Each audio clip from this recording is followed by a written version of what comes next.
Shalom. I want to start off by giving all praises to Yahweh, Bahashem, Yahweh Shai, Bahashem, Rakakadash, giving them honor to the apostle elders of Great Millstone, peace and blessings, the brothers pushing his truth and sincerity, Kwam Yasharallah.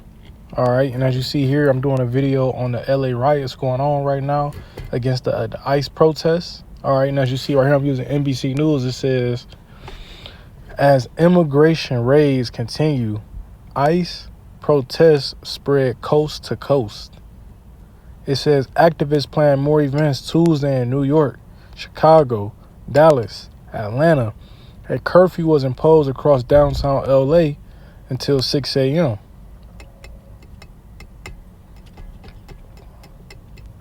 All right, I'm gonna say this: who's orchestrating these protests? All right, don't tell me it's the immigrants. I'm just gonna throw that out there, but it's a little video. I'm gonna let it play. I wanted to let the city know that I have declared a local emergency and issued a curfew for downtown Los Angeles to stop the vandalism, to stop the looting. Many businesses have now been affected by or vandalized. Last night, there were 23 businesses that were looted, and I think that if you drive through downtown LA, the graffiti is everywhere and has caused significant damages to businesses and a number of properties. So my message to you is, if you do not live or work in downtown LA, avoid the area. Law enforcement will arrest individuals who break the curfew, and you will be prosecuted. Hundreds of officers from police and sheriff departments from across the region and state are working alongside LAPD through a unified command structure. The curfew will be in place tonight from 8 p.m. until 6 a.m. I want to thank the governor for his partnership, and especially thank our state and local leaders and deputies, officers and deputies who are working tirelessly. So curfew guidance, again, it will begin at 8 p.m. tonight and go until 6 a.m. tomorrow. I will consult with elected leaders and law enforcement officials tomorrow on the continuation of the curfew, but we certainly expect for it to last for several days. The curfew area will be between the 5 freeway and to the 110 and the 10 freeway to where the 110 freeway and 5 freeway merge. You look at the map and you can see that the city of Los Angeles is a massive area, 502 square miles. The area of downtown where the curfew will take place is 1 square mile. I think it is important to point this out, not to minimize the vandalism and violence that has taken place there. It has been significant, but it is extremely important to know that what is happening in this 1 square mile is not affecting the city. Some of the imagery of the protests and the violence gives the appearance as though this is a citywide crisis, and it is not. So everyone must abide by this curfew. Limited exceptions will apply for residents, people traveling to and from work, and credentialed media representatives. The future of trading is here. Well, that's it, because we ain't playing no ad, but as you see right now, you know, they got Issachar pissed off out there. One for one, I seen a lot of, saw a video about a lady, probably Latino, probably Issachar, probably Mexican, right? And they deporting her father even though she's in the military. So when you got stuff like that going on, what do you think people gonna do? You mean tell me she could fight for the country where people can't stay here? Yes, they're gonna fight. These are unlike you Negro only Israelites. We understand that the tribe of Issachar, which is the Mexicans, are Israelites. The Lord called Israelites a rebellious people. The moment you stop giving them honey and sugar, they're going to try to fight you. So yes, when y'all close them borders down, now they're trying to fight you because you stopped giving them what they wanted. Not only that, these niggas have been working in every yard for the past 40 years. And now y'all always, kicked them out the country, but now y'all doing it in big numbers after y'all just let them in big numbers.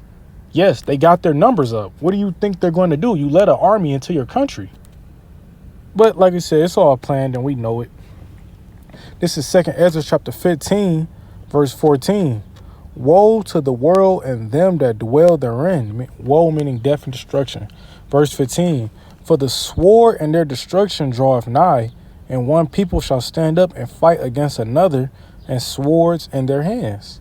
Hey, if you've seen them videos, I didn't really get that was like kind of just a talk. It's a lot of videos and I'm taking big chunks of bricks or like kind of like big rocks, like cement blocks, and throwing them at police cars and really cracking them windshields, throwing them at the riot guards, hitting their shields, and like they not.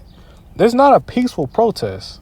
They are trying to hurt somebody. I wouldn't be surprised if somebody end up in the hospital or somebody end up dead. They are trying to hurt each other. And what do you think the police is doing? They shooting tear gas. I seen a reporter get shot in the leg. The nigga obviously did it. If you saw the video, you could look it up. Reporter shot in the leg with a rubber bullet. He literally aimed at her and just shot her. She was a blonde-haired, blue-eyed. She's obviously not an illegal immigrant. This is the devil we talking about, though, so you know. But these people are fighting against another. And you also got Mexicans that were born and raised here saying them niggas need to go back over there.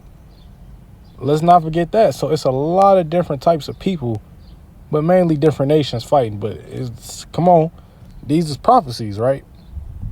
To be spoken before. Verse 16.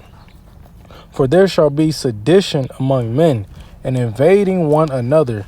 They shall not regard their kings nor princes. So what did the mayor lady just say? This certain area we're gonna put what did she say? A curfew up till 6 a.m. Do you think these niggas are about to like, bro? Even if you're able to enforce that rule, they're gonna go somewhere else, and you're gonna have to move that somewhere else. They don't care what you have to say. This is prophecy. You trying to make LA great again because it's a part of America. LA not gonna be great again. You know, it was a time where when you thought about LA, you thought about Hollywood, you thought about movies, you thought about the stars on the concrete. You thought it had a great, it had a great economy there. You could go there and be somebody. Now you think of LA, you think of fires. You think of corruptness, and you think of gangs. You think of houses burning down, and now you think of riots. All right. But like I was saying, they're not listening to you mayors, you politicians. If a nigga is throwing big ass boulders at your head, I don't think he care what you got to say. All right. It says, in the course of their actions shall stand in their power. A man desire to go into a city, and they shall not be able. Here we go. Curfews, they popping in. They had a specific outline. You know they're gonna do that in Jacob's Trouble. Well, this particular area, we're gonna set up a zone where you got to get clearance to come through here. That's really what it's going into. But I'm just applying it to this situation because it's not too far off, really. Right? It's not too far off. They're using the same tactics they're gonna use when Jacob's Trouble is here. It's like a glimpse into the future.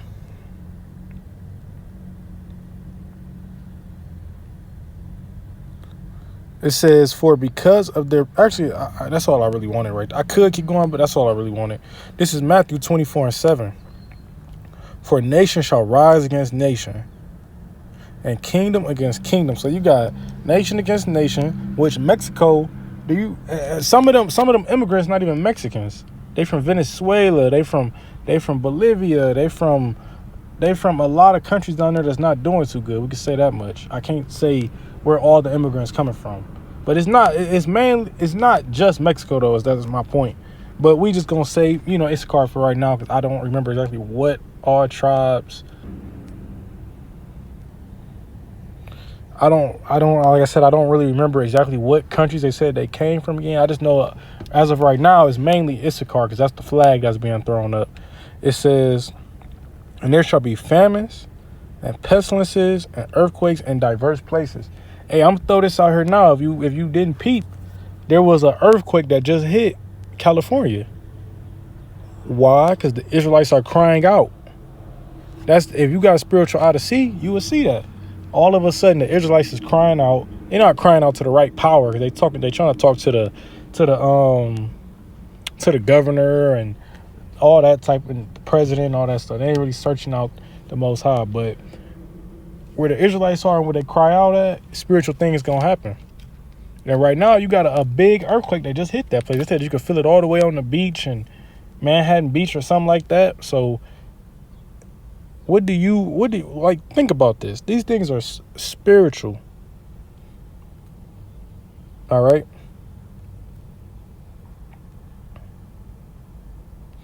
Isaiah 24:11. There is a crying for wine in the streets. That wine is actually a representation of the understanding of the scriptures, right? Because people are now wondering, well, what's going on out there? Well, here it is, got these videos up. It's accessible now. But when Isaiah 24 is here, it will no longer be accessible. You won't be able to you won't have access to hop on YouTube and let me look up what the elder said about this that's going on. You either know or you don't know in this time, right? It says all joy is darkened. The mirth of the land is gone. So that happy 26, niggas love bringing up 2016. That happy 2016 feeling you once had where you heard the birds chirping and you had nostalgia, that shit is gone. All right. Now it's a time of war. It's a time for earthquakes in diverse places. It's a time for uproars. It's a time for nation to go against nation. It's a time of fighting. All right.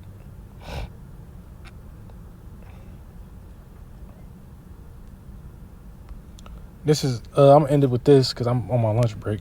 Genesis 49, verse 14. Issachar is a strong ass couching down between two burdens. This was our forefather Jacob, whose name was later changed to Israel, he was telling the tribes where they would be in the last days. Issachar is a strong ass, which is a donkey, couching down between two burdens. What's the two burdens? Mexico and the United States. Because on one hand, you got Mexico, you got drug cartels, the government is corrupt. It's not a safe environment. And on the other hand, they got the United States where they work for cheap labor like slaves.